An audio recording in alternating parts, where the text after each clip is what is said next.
What makes me excited about growing grapes in Maryland is the excitement of the newness of it, really, the successes that we're having, the uniqueness of our climate and style that's going to produce a wine that is a little more European in style, just because our weather changes so drastically from year to year, as we can see in this past year. California pushes by this wine this year, and it will be the same every year. So we don't have that, but what we do have then is wine drinkers who are excited to see what the next season's going to bring. You know, how the flavor's going to be different from one to the other.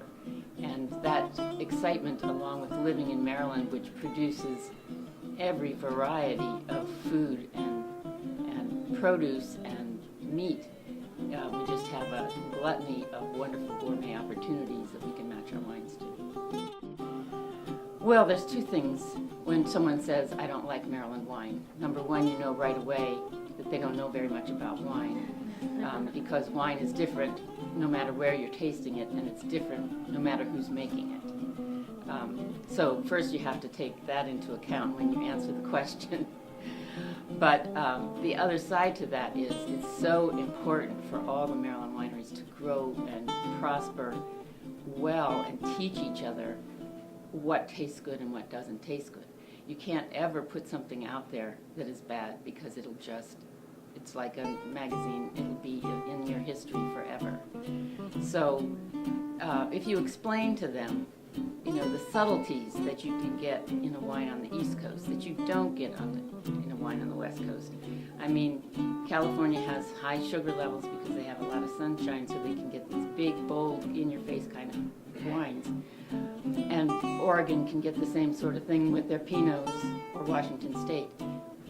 Pinot Noirs from here are very more Burgundian, they're soft, they're subtle, there's nuances.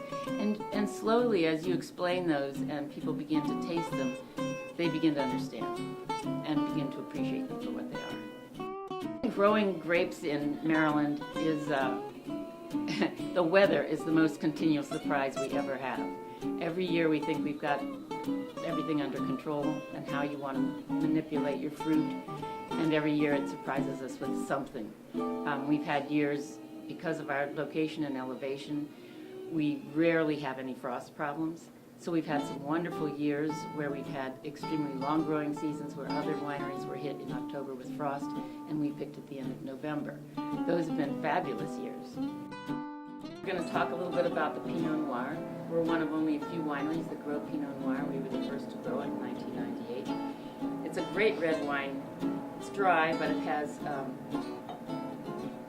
very soft, subtle flavors that are great with lighter meats, duck, lamb, turkey, and light enough that if you were having a fish, a salmon or a fish with a little more flavor, it would stand up to that too. So I'm just going to read for you this wonderful description that was given to us in the World Wine Competition this past year, where I took a gold medal. Deep ruby color with aromas of toffee, honeycomb, spiced cranberries, plums, and dried flowers, with a subtle yet dry, fruity, medium body, and chocolate berry pie crust accented finish. Nice old world style. I am Carol Wilson. I am Fred Wilson. We are Elk Run Vineyards. And we are Maryland Wine.